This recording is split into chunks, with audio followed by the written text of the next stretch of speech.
This is one of those days, to be honest with you, it's my favorite day because leg day is usually the hardest day, the most mentally challenging day. And for me, I kind of tend to look forward to it to where like my heartbeat starts to gets racing whenever I think about leg day because I'm like, fuck, I'm gonna have to lift some heavy ass weight and I'm gonna have to do it over and over and over again. Because I'm really the type of person where I will look at my legs and be like, they look small. Like, am I tripping? To me, these look small. But to my girlfriend, she's like, you're delusional and you have body dysmorphia. Shit, it is what it is. But today, specifically going to leg day, I want to show you what proper programming means and what it looks like when it comes to leg day, how you can actually do it in a way where you can train pain-free. Because a lot of people, when they train legs due to past injuries, they still feel those injuries, knee pain, ankle pain. And there are ways you can prevent that. Going into your workout, during your workout, after your workout. So therefore you can actually feel good, confident. Because, well, this is something I dealt with for a while too. But I found a cheat code. It's not really a cheat code. It's just proper programming. But regardless, let's get into it. Let's go. Let's get into it. Before we load the bar though, we gotta warm up those legs, man. We're gonna do 2 sets of 20 squats and 2 sets of basically 10 hyper extensions, just body weight. Just to get the hamstrings and quads just warmed up. Especially like coming from like 2 past like knee surgeries, I have to warm up before my exercises. Because if I don't, my entire workout will be me feeling my knees and crying about my knee pain, which I don't want. One more. Ooh, this shit's tight. It's raining. I don't know why, but whenever it rains, knees feel weird, especially doing that surgery on. But it is what it is. Let's speed through these. I'm gonna be 10 wide and 10 close.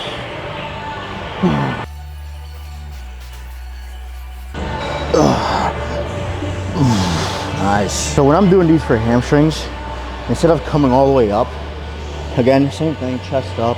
You wanna keep everything nice and tight. When I come down, when I'm coming here, I'm just staying as straight as possible. I'm not coming all the way up.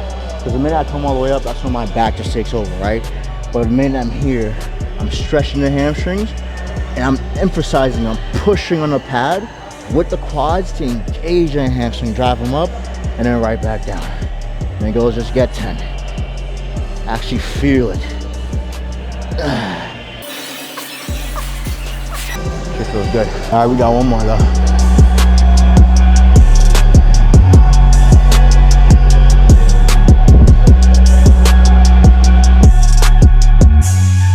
Since we're warmed up, our lower extremities are warmed up, midsection is warmed up, we're gonna start with 2 and work our way up to 3 and probably just stay there.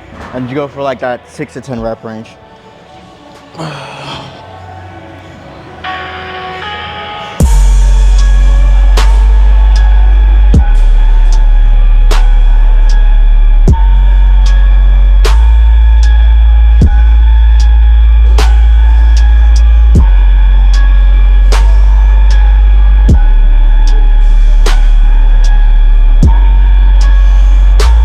Remember to keep your bar path as close to you as possible.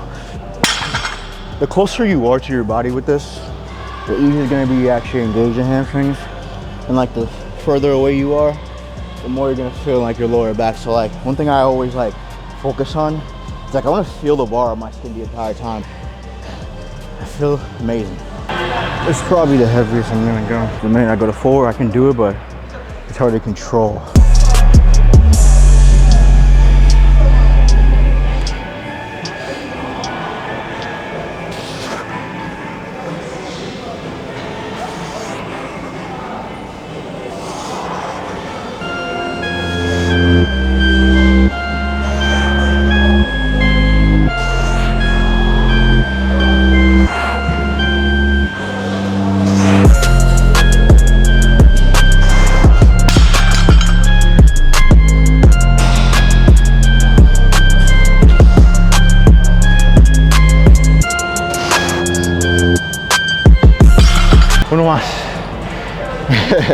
I got me a little bit. But yeah, one more. Towards the end, lost the grip a little bit at like 8, 9. So I just switched it to just get those last two. Because I'm stronger this way than I am this way.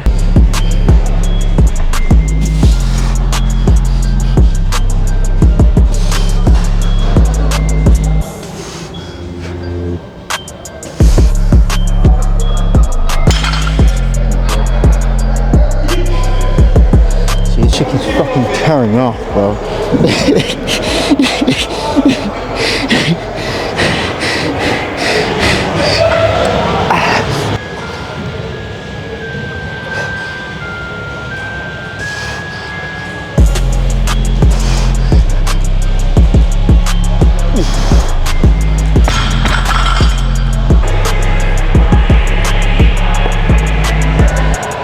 We're gonna start with 3 and move our way up. We're gonna see how it feels. See. Whew.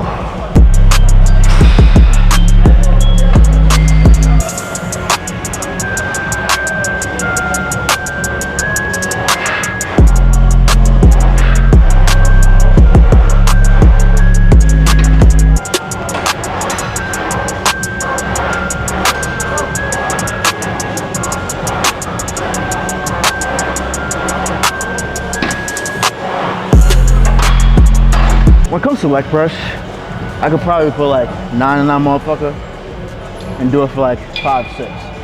But does that build muscle? No. At this point of the workout, when you're doing this, if it's not the first thing, you don't have to load to be able to see results from it. You don't have to add 6 plates, 8 plates. You don't have to push with your ego. Bro, I'm literally gonna keep this probably 3, 4, 5 and just go for a controlled rest for 2 sets of failure. And that in itself helps you build muscle. So it's not about just pushing. Sometimes do a little bit less, control it, and that's gonna lead to more growth. And most importantly, it's gonna lead to a better workout. Let's finish this out. 2 more sets. We're gonna add 1 more plate each.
Everything is sweaty, I'm beat, all of it. We're gonna do 2 sets.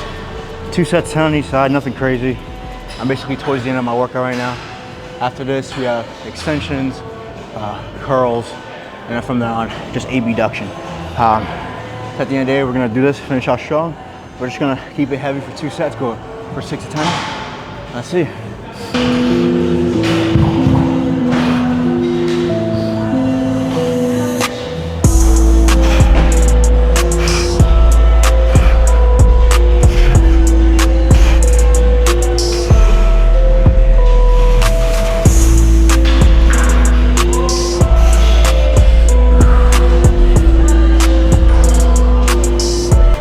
Absolute control.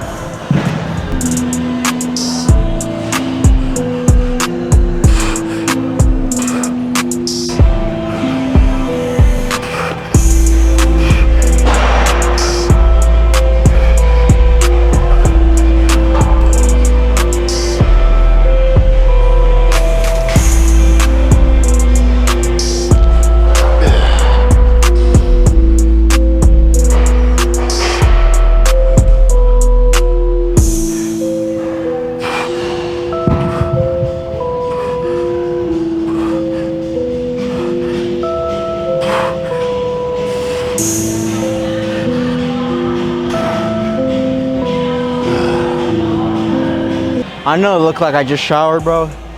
That's just how, literally that's how my body reacts to a workout, man. And at the end of the day, it's been like that for years, so I'm embracing now. If I don't get like this, then I kind of get pissed off. Even though sweat is not a metric of if you're seeing progress or not, but like for me, I just know I know the effort I could give in, and it usually leads towards something like this. And I want to try to give that every time. But regardless, let's go.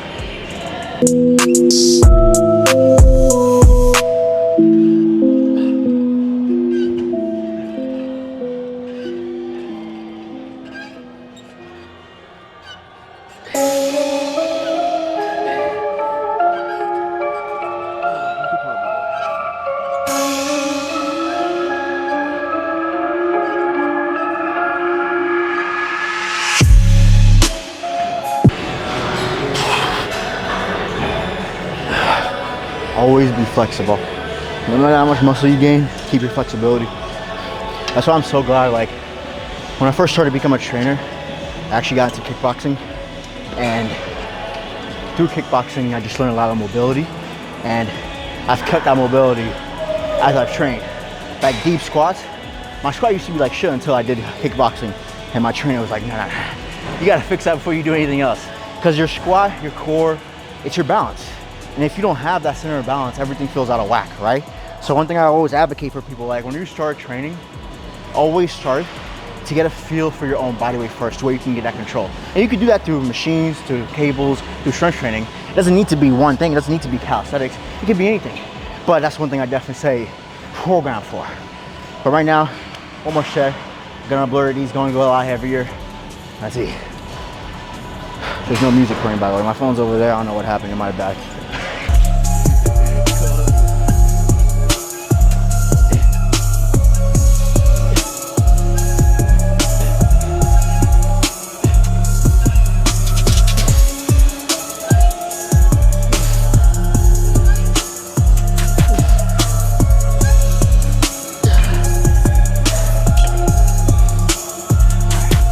The same concept here. God damn. This cough is beating my ass. Like if you've seen the past 2 videos, you know what I'm talking about. Like why is it not going away?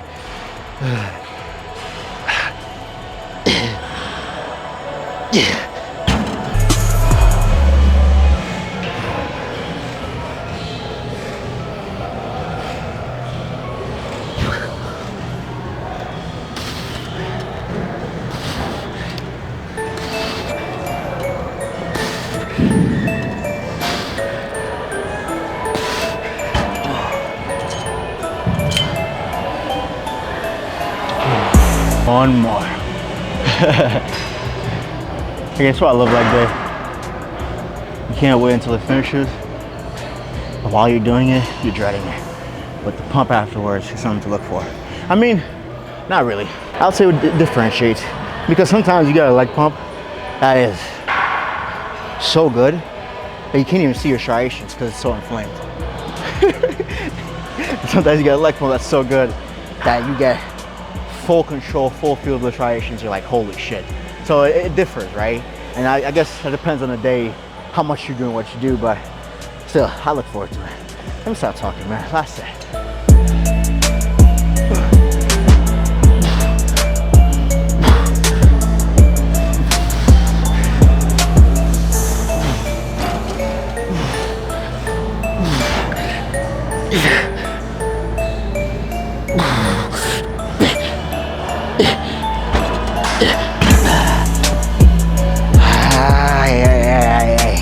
We want it all the way in there.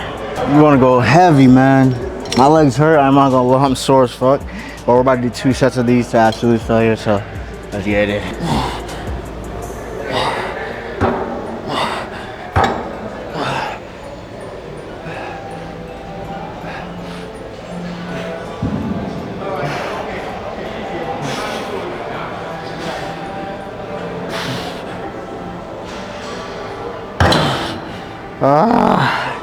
Guys need glutes too, bro. Because you gotta think about it. The glutes are part of your leg muscles. So if, let's say, this is stronger, that's stronger, and this is weak, that could have an effect on absolutely everything. No, you're good, you're good. That can have an effect on absolutely everything, you know? On the power you get, how you're able to jump, how far you're able to jump. Like for me, when I really started working on my glutes, that's where my athleticism took a whole different level. Because everything started working together instead of one taking over the other. Because I remember I used to play ball, would get extreme back pain until I actually started strengthening my back. That didn't go away. So you gotta actually like focus on the muscle at hand, target it, strengthen it, and over time, it's gonna perform a lot better than it normally would. One more.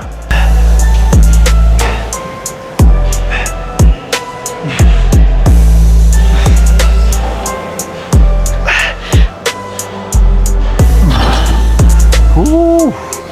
God damn. Look decent. Not bad. The body dysmorphia is real. But now that was a great leg workout. Pump's feeling amazing. One thing I would say for sure is like after surgery, I'm glad that I dialed things down. Meaning, I used to be the guy that goes to the gym, does 315 for 4 sets, you know, does like 405, 500 for multiple sets over and over again, complaining when I'm not growing. And that's because I was training the wrong way. I had the strength, but I didn't have the size. And to get size, you have to change up a little bit to where you bring down the volume, increase the intensity just a bit, and it's all by set manipulation, rep manipulation. And if you do that, you're gonna put yourself in a position where you can grow while also still getting lean. Like I'm still strong. I can still do 4 or 5 to this day for reps, like to my sleep if I wanted to. But I prefer not because 1, I'm getting older, and 2, I don't give a fuck about strength anymore, and 3, I look good. And as long as I have that, I'm happy, bro. But with that being said, and again, it's a slow progress. Being natural takes time. I might hop on, I'm joking. Not yet, not ever maybe, we'll see. But for now, we'll stay natty. You'll know when I hop on something because you'll see the difference.